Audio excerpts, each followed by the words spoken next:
Now to the state of the U.S. military. As the troop escalation in Iraq moves forward, there are signs violence may be decreasing in places, but that comes with a price. Defense spending is now at an all-time high, up to $623 billion in future spending. That's more than a 100% increase since 2001. But there are concerns that the U.S. military is at a breaking point. Now, even former Secretary of State Colin Powell has said the active army is nearly broken. James Carafano is a senior fellow with the Conservative Heritage Foundation. Thanks so much for joining us. It's good to be with you. James, we're doing this story, of course, because it's the cover of Time magazine this week, which goes through great detail about instances in which the Army is broken. Do you believe the Army's broken?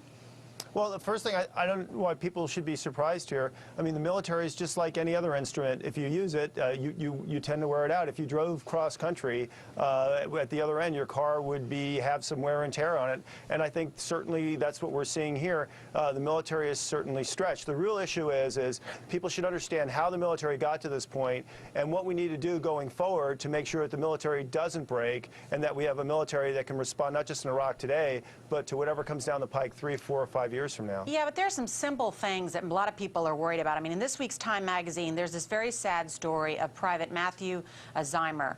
And let me read you from part of Time magazine. It says, quote, he enlisted last June at age 17, 3 weeks after graduating from high school. After finishing 9 weeks of basic training and additional preparation in infantry tactics in Oklahoma, he arrived at Fort Stewart, Georgia in early December. Zimer had missed the intense 4-week pre-Iraq training, a taste of what troops will face in combat. Instead, Zimer got a cut-rate 10-day course on weapon use, first aid, and Iraqi culture. 10-day course. He's 18 years old to serve in Iraq. Does that suggest our Army is broken? Of course. Well, no, of course, and we sent troops off in World War II with much the same training in Iraq and Vietnam and other places.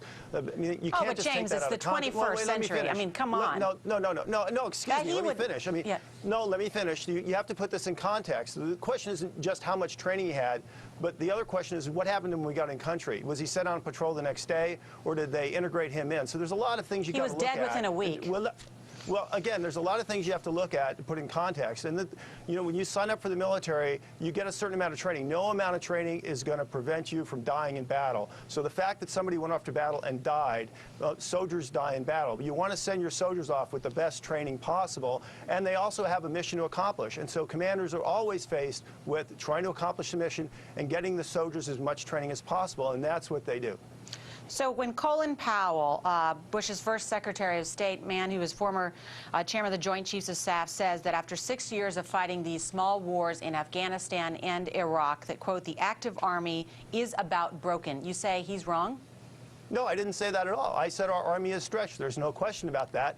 I don't know what people expect to happen. If you use the Army, it's going to have wear and tear on it. And the critical thing is to understand why the Army got where it is and also what can be done in the future to prevent it from breaking. And the answer is if you want the Army to be functional, you're going to have to invest at a sustained rate over time, which we figured is about 4% of GDP. It's a perfectly acceptable amount of money to keep the military trained and ready. Well, let me ask you about that because, even John Abizaid, who, of course, is the outgoing Army general who commanded the troops in Afghanistan and Iraq, spoke to an audience of Harvard and essentially said, this is not an army that was built to sustain a long war.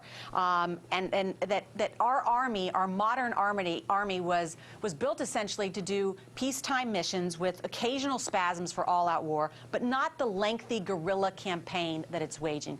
Bottom line, does that explain?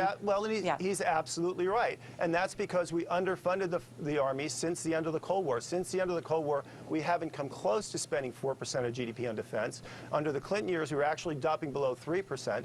So the reason why we're here is exactly the same reason why we were where we were. But James, isn't it also a fault of this administration? I'm sorry. If you would just let me finish.